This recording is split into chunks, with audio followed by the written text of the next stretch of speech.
Hello everyone, আশা করি সকলেই ভালো আছেন। বইয়ের সাথেই আছেন। পড়ছেন নতুন বই। বই পড়ার অভ্যাসটা এগিয়ে নিচ্ছেন। আপনারা জানেন আমার এই চ্যানেলে আমি আসলে আমার পড়া বিভিন্ন বইগুলো নিয়ে একটু আলোচনা করি বা আমার মতামতগুলা দেই। যেটা আসলে একান্তই ব্যক্তিগত।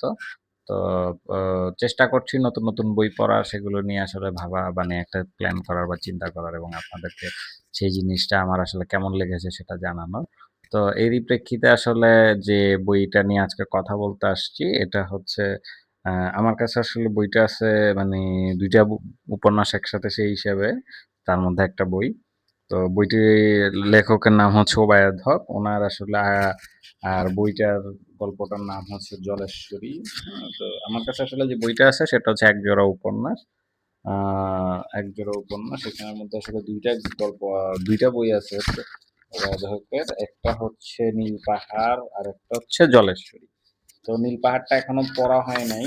আ পড়তে গিয়ে আসলে একটু মানে পেইজ কিছু মিসিং আছে যার কারণে আসলে পড়া হয়নি। আ 'জলেশ্বরীটা' পড়েছি এবং সেটা নিয়ে আসলে কথা বলতে আসছি। তো উম এখন আসলে বাংলাদেশের প্রেক্ষিতে বেশিরভাগ পাঠকই মানে অন্তত আমি সোশ্যাল মিডিয়া গুলোতে যা দেখি আরকি, যে দেখি যে হয়তোবা একটু ফ্যান্টাসি, থ্রিলার বা অ্যাডভেঞ্চার, মিস্ট্রি, হ্যাঁ? এই ধরনের বইগুলোর প্রতি একটু ঝোঁক বেশি পাঠকদের। তো এর ভেতরে আসলে একটু ড্রামা বা সামাজিক ধাঁচের যেসব উপন্যাস, সেগুলো আসলে খোঁজ পাওয়াটাও খুব টাফ। হ্যাঁ? তো অনেকেই আসলে দেখা যায় এগুলো পড়ছেন না বা মানে ওই ধরনের পাঠকগুলোদের সাথে আসলে আমি মানে সাজেশন গুলা পাই না বা যোগাযোগ কম হয়। তো যাই হোক, তো একজনের সাজেশনেই আসলে বইটা পড়তে বসা। তো নামটা শুনে খুব কাব্যিক মনে হয় 'জলেশ্বরী'। বইটাও আসলে খুব সুন্দর। সুন্দর বলতে লেখক আসলে লিখেছেন যে তার ভাষাগত যে বর্ণনাগুলো, সেটা খুব চমৎকার লাগে। ছোট বাক্য দিয়ে চলছে, হ্যাঁ? তো এটা একটা সামাজিক বা ড্রামা ধাঁচের উপন্যাস। সো এইখানে আ এইভাবে করে আগায় এবং কাহিনীর সম্পর্কে বলছি। তবে এর আগে ভাষাগতভাবে যেটা বলছিলাম, লেখক আসলে মানে খুব চমৎকারভাবে বর্ণনাগুলো দিয়েছেন। যেমন একটা বর্ণনা মানে চোখে লেগে থাকে, সেটা হচ্ছে যে অনেকটা এরকম যে মা-মেয়ের দুজনের একই শাড়ি, হ্যাঁ? তো জন্মের সময় একটা শাড়ি দুজনকে পড়তে হয় পালা করে। তো জন্মের সময় আসলে দাই আ স নারীর বন্ধন কাটতে পারলেও শাড়ির বন্ধন কাটতে পারেননি। তো এইরকম যেমন এই জিনিসটা একভাবে এসে মানে একটা হিট করে, হ্যাঁ? একটা মাথার মধ্যে একটা ভাবনা তৈরি করে যে আসলে মানুষের অবস্থা বা পারিপার্শ্বিক অবস্থাগুলো নিয়ে। তো সবকিছু মিলে আসলে মানে চমৎকার বর্ণনা, হ্যাঁ? তার বর্ণনাটা আসলে মানে মুগ্ধ হয়ে পড়তে হয়।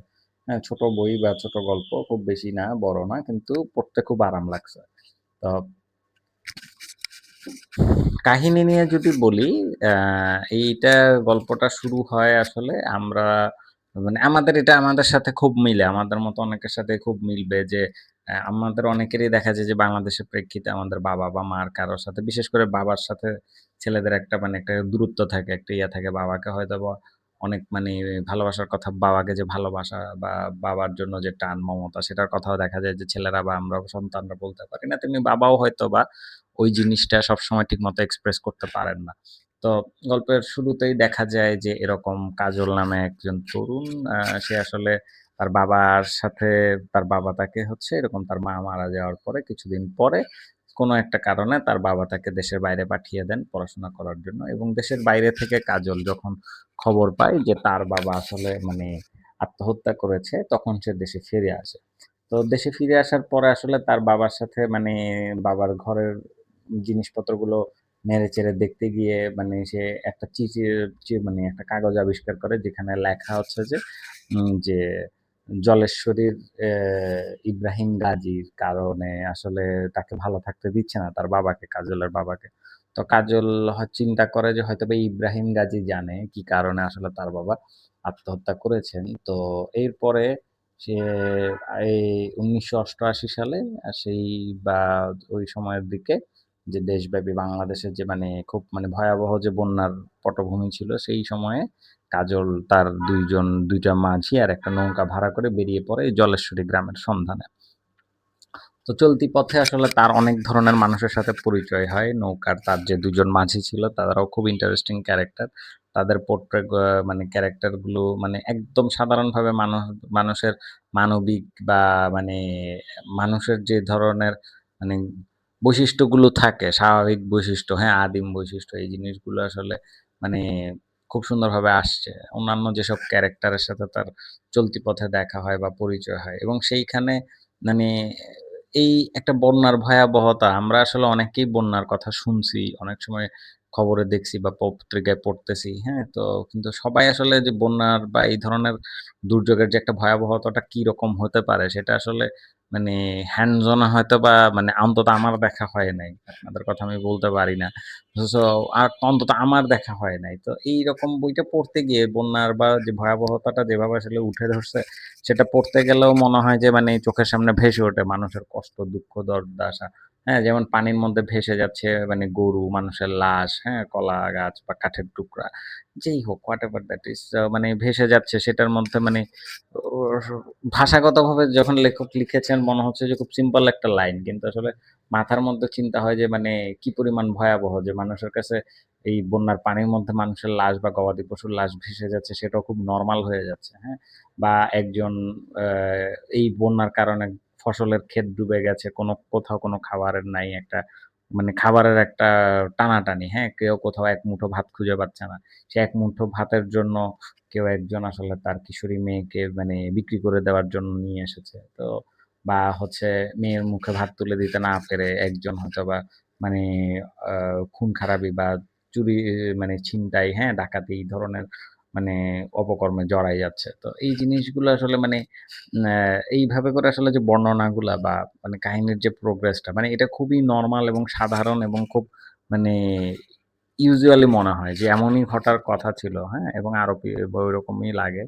তো কাজলের এই জার্নির প্রতিপক্ষে মানে যেতে তার পরিচয় হয় তাপসীর সাথে। তাপসীও তার মতো এরকম মানে অনেকটা তারও কেউ নেই টাইপের, হ্যাঁ? তো সেও আসলে ঘর-টর ছাড়া একজন মানে এ এক তরুণী, হ্যাঁ? তো তাদের ২ জন এরপরে তাদের ২ জনের আশ্রয় হয় বেদে পরিবারে এবং এরপরে আস্তে, আস্তে কাহিনী আগাইতে থাকে এবং মানে যদিও বলছি এটা একটা ড্রামা বা সামাজিক উপন্যাস কিন্তু একদম মানে শেষে গিয়ে এসে আমরা যখন ইব্রাহিম গাজীর পরিচয় জানতে পারি, তখন অনেকটা মানে থ্রিলার বা মিস্ট্রি বইগুলো যে ধরনের আসলে টুইস্ট অনেক সময় খুব ভালো মানে ডেলিভারি দেয় যে টুইস্ট আসলে কেউ প্রেডিক্ট করতে পারে নাই।